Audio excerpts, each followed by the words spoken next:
কোথায় অরূপ বিশ্বাস? ডেডলাইন তো পেরিয়ে গেছে। মেসি কাণ্ডে এবার অরূপের বিরুদ্ধে কি পুলিশ আরও কড়া পদক্ষেপ করবে? নোটিশের 48 ঘন্টার মধ্যে থানায় হাজিরা দেওয়ার নির্দেশ দিয়েছিল হাইকোর্ট, কিন্তু 48 ঘন্টা পেরিয়ে গেলেও হাজিরা দেননি অরূপ। পরপর 3টি হাজিরা এড়ানোর পর এবার কি আদালতে দ্বারস্থ হতে চলেছে বিধাননগর পুলিশ?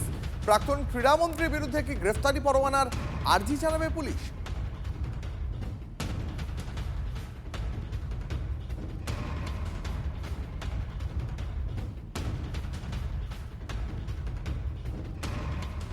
এনারা এতদিন ধরে আইন নিয়ে খেলা করেছেন, এনারা ভাবছেন এখনো করতে পারবেন, কিন্তু বিষয়টা তো সেরকম না।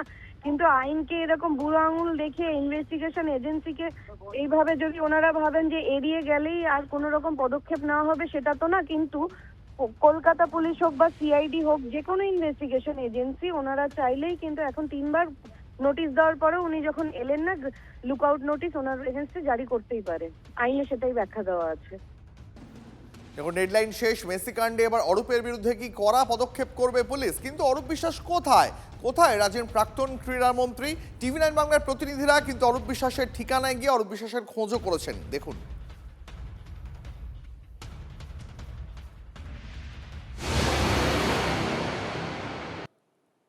আমরা 21/5 বঙ্কিম মুখার্জি সরণি আরও একটি বাড়ি, যেখানে এই আবাসনে অরূপ বিশ্বাস সৌরভ বিশ্বাসটা থাকতেন, সেই আবাসনের ফ্ল্যাটের সামনে এসে পৌঁছেছি। সেখানেও কিন্তু অরূপ বিশ্বাসের দেখা নেই।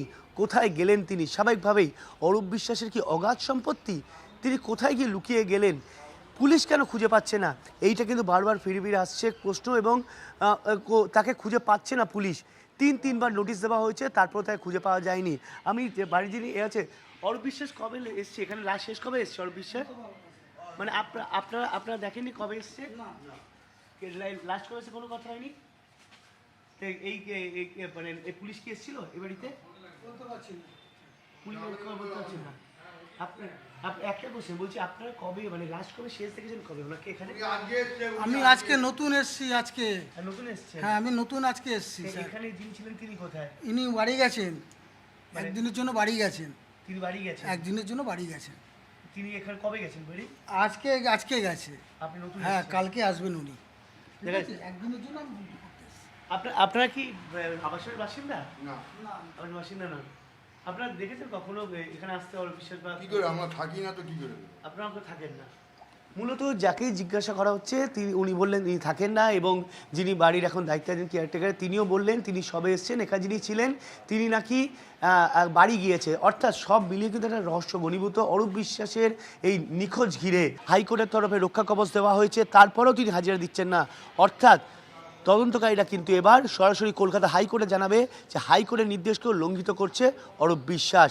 সব মিলিয়ে এখন এটাই দেখার যে অরূপ বিশ্বাস কবে হাজিরা দেন, পুলিশ আদৌ তাকে ধরতে সক্ষম হয় কিনা। ক্যামেরায় মাখন পাত্রের সঙ্গে শান্ত ভট্টাচার্য, TV9 বাংলা, শাহপুর কলোনি। খোঁজ পাওয়া যাক মান না যাক, অরূপ বিশ্বাসের উপর চাপ কিন্তু আরও বাড়ল। মেসির হ্যাট্রিকের দিনই মেসির টিমের চিঠি বিধাননগরের সিপিকে। তৎকালীন ক্রীড়ামন্ত্রী অরূপ বিশ্বাসের বিরুদ্ধে বিস্ফোরক অভিযোগ। মাঠের মধ্যে কার্যত হেনস্থা করা হয় মেসিকে। এই বিস্ফোরক অভিযোগে এবার মেসির টিম চিঠি পাঠালো বিধাননগরের সিপিকে।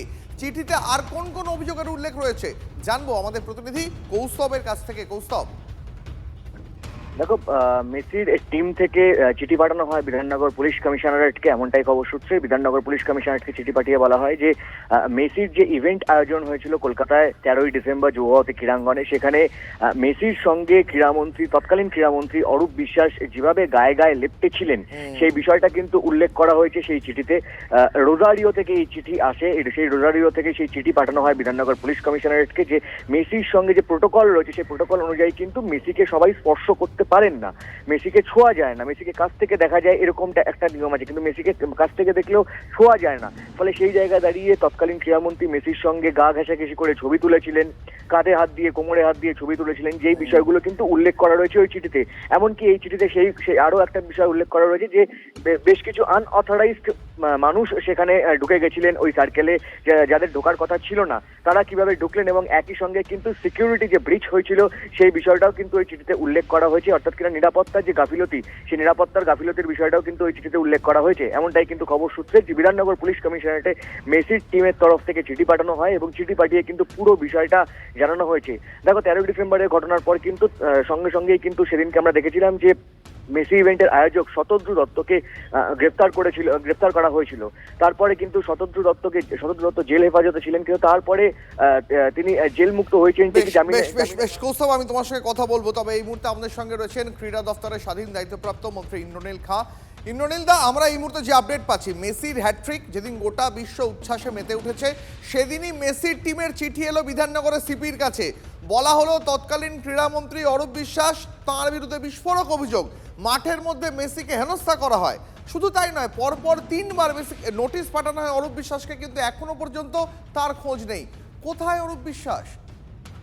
দেখুন, এখন পশ্চিমবঙ্গের মুঘল সাম্রাজ্য নেই বা মমতা বন্দ্যোপাধ্যায়ের সাম্রাজ্য নেই যে শাহজাহান জাহাঙ্গীররাও ঠিক তাদেরকে পাতালে লুকালেও তাদেরকে ধরে বার করা হচ্ছে। এবার যদি মনে করে কেউ আইনের উদ্দেশ্যে, অরূপ বিশ্বাসী হোক আর অভিষেক ব্যানার্জি হোক, তো আইনের ঊর্ধ্বে কেউ হতে পারে না। ভারতবর্ষের আইন সকলের জন্য সমান। কেউ যদি আইন থেকে পালিয়ে বাঁচার চেষ্টা করে তো সেটা অপচেষ্টা। আইনের লম্বা হাত ঠিক তাকে বার করে নেবে, খুঁজে নেবে, সে নিয়ে চিন্তা করতে হবে না। আর এখন মোগল সাম্রাজ্য নেই, এটা মাথায় রাখতে হবে কিন্তু অরূপ বিশ্বাসকে, যে যা ইচ্ছা খুশি এই শাহজাহান জাহাঙ্গীরদের মতন ওদের সাথে লুকিয়ে থাকবে, ও হবে না।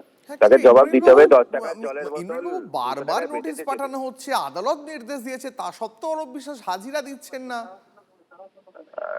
নিজেরই বিপদ ডাকছে। মানুষকে তো জবাব দিতে হবে ওনাকে যে 10 টাকার জলের বোতল 200 টাকায় কেন বেচলো, ওই 190 টাকা গেল কোথায়? 1000 টাকার টিকিট 15,000 টাকায় বিক্রি হলো, তো সেই 14,000 টাকাগুলো গেল কোথায়? ওনাকে তো জবাব দিতে হবে। মেসির মতন একজন কিংবদন্তি প্লেয়ারকে যেভাবে ইনঅ্যাপ্রোপ্রিয়েট টাচ, যেভাবে তাকে বলপূর্বক আলিঙ্গন, মানে মেসি নিপাট ভদ্রলোক, নইলে অন্য কেউ হলে ওখানে দুটো চড় মেরে বেরোতো।